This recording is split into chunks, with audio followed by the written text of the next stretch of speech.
どうも皆さん、カイトです。コナミがお届けする浮世絵風 2D アクションゲーム月風魔伝アンダイングムーンをご存知でしょうか。こちらは2021年5月14日に Steam にて早期リリースされて、2022年2月10日に Nintendo Switch でフルリリースされたゲームになります。こちらを難易度凡人までクリアしたんですが、歯ごたえありすぎて心折れる超面白いローグライクでしたね。Nintendo Direct 2022.2.10 の発表で15秒しかなかったせいか、他のタイトルに完全に食われていたのをちゃっかり見逃さないのがカイト。値段設定が超お手頃なのでとっつきやすく、想像以上に満足度が高かったです。今回は月風魔伝アンダイングムーンというおすすめ作品の月風魔伝アンダイングムーン、ジャンル、魅力、ワンポイントアドバイス、金額を簡単に紹介します。では早速やっていきましょう。まず月風魔伝アンダイングムーンとはなんやねんって方に簡単に説明すると、めちゃくちゃタイトルが長く見えるんですが、漢字に直すと月風魔伝です。1987年にファミコンから発売されたアクションゲームが初作品になっ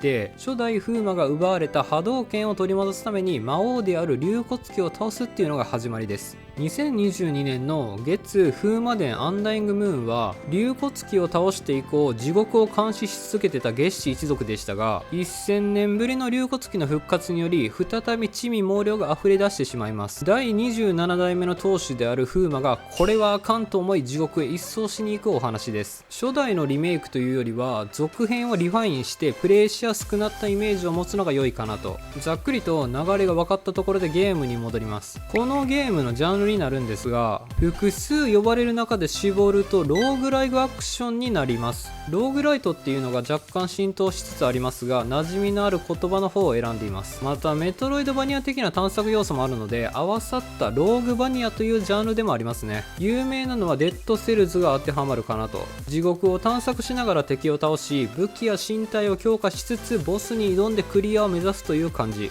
ローグライクなので月種の館を拠点にスタートして、敗れてしまった場合は重要なもの以外は全てロストするのがお決まり。そして最初の1ステージ目からやり直しというのが鉄則ですね。攻撃の他に回避に加えての2段ジャンプはすでに初動から使えるのと、ダメージを食らわない状態で連続攻撃を与えると鬼人化モードでの能力アップ、暗示崩しによる大ダメージなども色々あります。主武器は刀や傘、鈍器、槍など全部で計7種類で2つストックでき、自分に合っていると思うのを選択するのが吉。福武器にしても弓や花火玉、銃、腕輪など計6種類でこちらも2つストックできます。回復の手段としてはストック数が限られる回復薬しかないので管理が必要で、無理して進むと間違いなく弾取られるので注意が必要。バフに関しては身体を強化する緑色と黄色の勾玉を使った永続系と、地獄で拾える球根によるステージ攻略中だけのバフの2種類で、武器の強化としては敵や宝箱で入手したアイテムを使っての永続バフから、ステージ攻略中での魂の記憶を使っての基礎値アップと能力解放になります。いろいろとやること多そうには見えますが、とりあえずはこんな感じです。そしてこのゲームの魅力についてなんですが、1、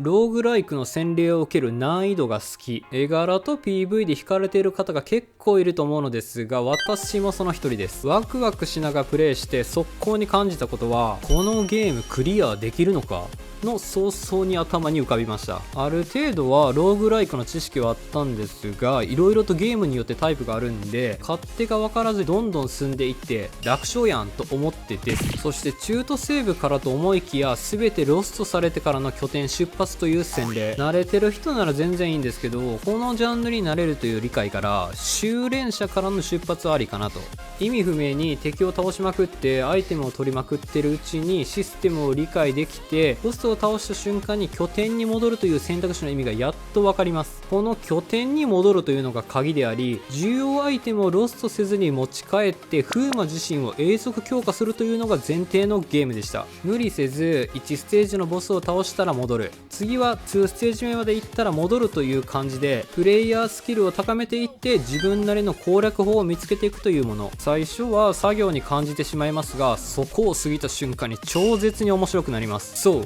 ここを乗り切った瞬間が月風魔伝アンダイングムーンの始まり。だんだんとプレイに余裕が出てくる感じになった時は最高に上がりました。2、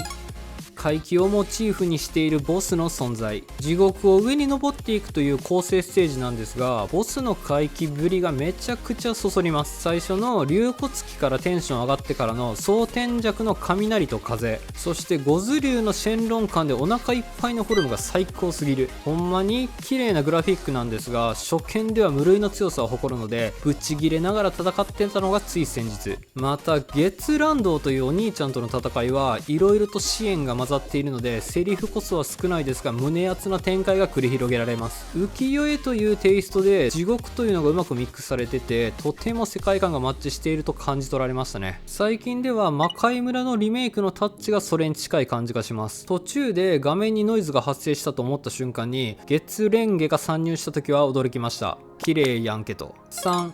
クリア時間は12時間。とりあえず修練者凡人での合わせてのクリア時間は12時間ほどでした。ですが最初からシステムを理解してプレイすればかなり短縮できるなと。凡人をクリアするとつわものが解放されるので、完璧にプレイしたい方用のやり込み要素が大いにあるのも嬉しいですね。次にワンポイントアドバイスになるんですが、一番重要なのは火力と言いたいところですが、体力になります。初期値がとにかく低いので体力管理をしないと一気に外れるので要注意。永続バフである鍛錬による生命力増強の強化、秘伝による回復薬所持数増加の強化は最初にしておくとだいぶ楽になりますね。この2つを重点的にしておくと敵から被弾受けても耐えれるのがすごく大きい。またステージアイテム球根は得得した瞬間にすぐに使わずに3つ目まで貯めて生命力増強に振るのが一番リスク回避できます。基礎値がかなり上昇するのでかなりプレイしやすくなるかなと。主武器は無名の鈍刀が個人的には使いやすく、序盤から終盤までの特性による火力全振りが倒しやすかったですね。とは言ったものの自分なりのプレイを楽しむのが一番だと思うので、凡人クリアに苦戦している人のワンポイントアドバイスだと感じてもらえればと。最後に金額になるんですが、Steam 版も Nintendo Switch 版もともに2728円税込みで、Nintendo Switch 版だけデジタルデラックスエディションがあって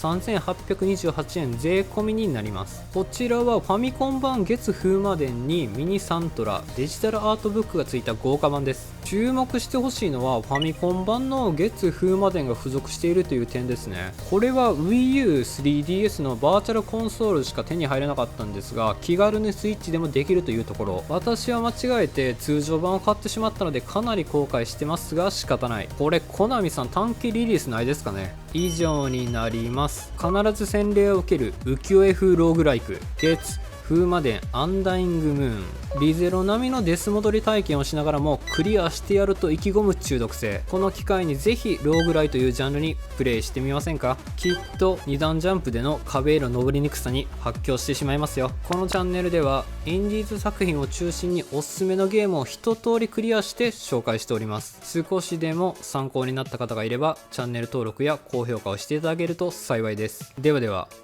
またの機会に。カイトでした。